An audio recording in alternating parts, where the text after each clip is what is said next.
What's up, everybody? This is UMI here, and this is the importance of solo retreats. So, understand, I got into solo retreats after I had already committed to doing consciousness work, some form of consciousness work every single day for the rest of my life at the end of 2019. I actually made the decision on Christmas Day. Now, the reason I made this decision was because I had family members coming over to the apartment, me and my wife at the time. And I'm sure this is, the same for many people out there. I was really stressing out about it. I didn't want people over. I didn't want to have to be on, if you see what I'm saying, like essentially put on a show as if you're going on TV or something. You have to be a certain way, act a certain way to make a good impression. And that's how we feel. It's like family members coming over, so I got to do this and that. You just can't sit back and just relax. You're worrying, concerned with how you're going to be. And that's because naturally I am more of an introvert. Even though today, with some people, if they actually spoke to me, it would be surprised if I said I'm an introvert. But I would still say I'm an introvert, but I'm far more extroverted and comfortable with that than I was in the past. But yeah, I didn't want any, the family members coming over, but it was something I had to do because I had my ex's family members coming over, some of my family coming over. So that was just going to be the program. And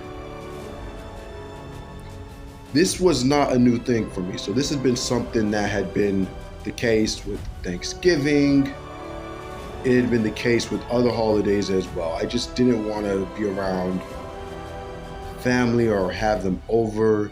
And don't get it twisted. In terms of today, it's not like that's like at the top of my list. Like, oh yeah, I'm just looking forward to having as much family around or friends or any of that. That's today, my perspective on it is it's different, but it's still similar to what it was. Like, here's an example of the difference today. I'm not going to get stressed out about it literally at all. It's just not going to bother me. Okay, we're going to see family. They're coming over. It's all good. Bag of chips. It's nothing. It's nothing. No issue.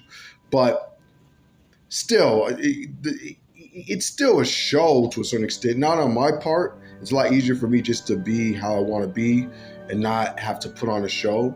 That there's no stress behind it now. But I still think a lot of these get-togethers and stuff people tend to go there to put on a show and make a certain impression, to do a lot of things that are not going to have much of an effect on their happiness anyway. This is society as a whole. But anyway, back to the deal with 2019 Christmas Day. So I'm stressed out about that, and obviously, and I was sick of this being a routine thing, just being bothered by the idea of having to be around people. And I was okay socially, like I can handle myself in a conversation and all that. I just didn't want people around. I was very comfortable with my own space. But at that point, I was like, dude, I just can't do this. This is becoming too much of the norm. So what I decided to do was, I was like, okay, you know what I'm gonna do? I got to do something. I can't continue to go through this. So I'm going to go ahead and I'm going to meditate in small blocks before they get here, take little trips to the bathroom, like an old person who has to keep, going to like pee or something. But I was just going there and I would do 3, 4, 5 minutes of meditation at a time. I would keep going back over and over. I made the increment. So I did these increments, a number of times before the family started coming over, and it helped. And understand, I had been meditating before then, but I wasn't doing the increments. I wasn't doing small increments, and I wasn't nearly as consistent as I wanted to be in terms of meditating every day. I would have consistent stretches and then not do it, then consistent stretches and not do it, and back and forth and back and forth. So I did a bunch of small increments, because I figured, okay, you do enough of these increments throughout the day, you're kind of going to break up a pattern in your head because you keep forcing your focus away from the problem on, to meditation. And that's how the whole thing started. So jump into the future, and I'm having a conversation with my wife at the time on the phone. I'm at work, and we're getting in a fight about something, and I hate the job I'm at too, so there's a level of stress involved with that, and that was driving me crazy as well. So I had already considered a retreat. I'd been hearing about retreat, but I never would get myself to go because it was just not part of the routine for me, meditation retreats. So though I was like, okay, I'll do a retreat in the near future, I was like, okay, guess I'll delay and I'll do it at some point. It's still, I think, late December, but I get in an argument with my wife on the phone while I'm at work. And it upsets me to such an extent, bothered me to such an extent that I really feel deep inside, I'm like, okay, I there's something I'm intended to understand here. I'm supposed to understand here. And my conclusion was, you have to take this solo retreat. This is important. This is big. It's just big. Like, I knew it was big to be meditating or doing some form of consciousness work every single day. And I also knew, especially at that moment, like, look, you have to go on the retreat. So I went on this retreat, my first ever solo retreat, paid for a motel. What motel was it?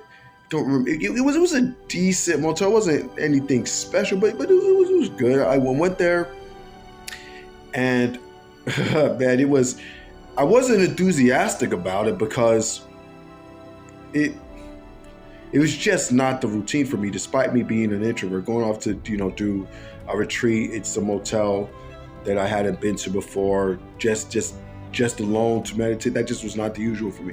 So I went there, did the retreat, and I forced myself to do hours and hours of meditation. And I did it in small blocks. A lot of it I did, and I will tell you, that retreat was unbelievably hard because to get my ass to sit, there was a couch there, there's a bed there, there's a floor, but to get my ass to sit and meditate, your mind is screaming at you to free it, let it go.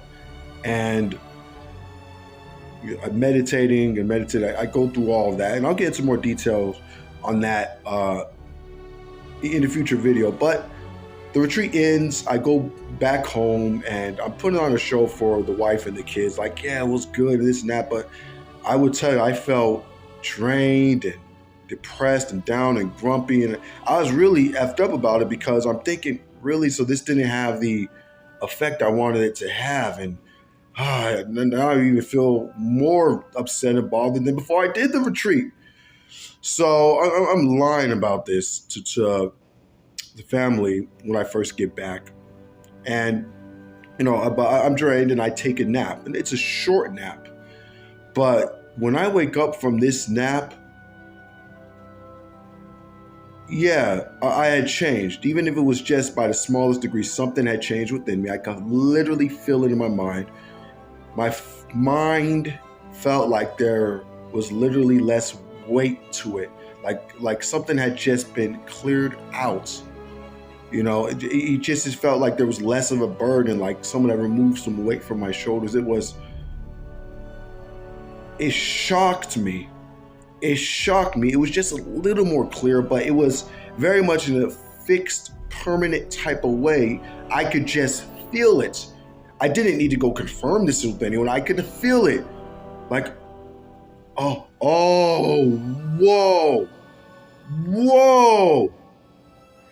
This is possible? Are you, what? And I had my wife at the time trying to keep me from doing the retreat because she's used to me being at home all often. And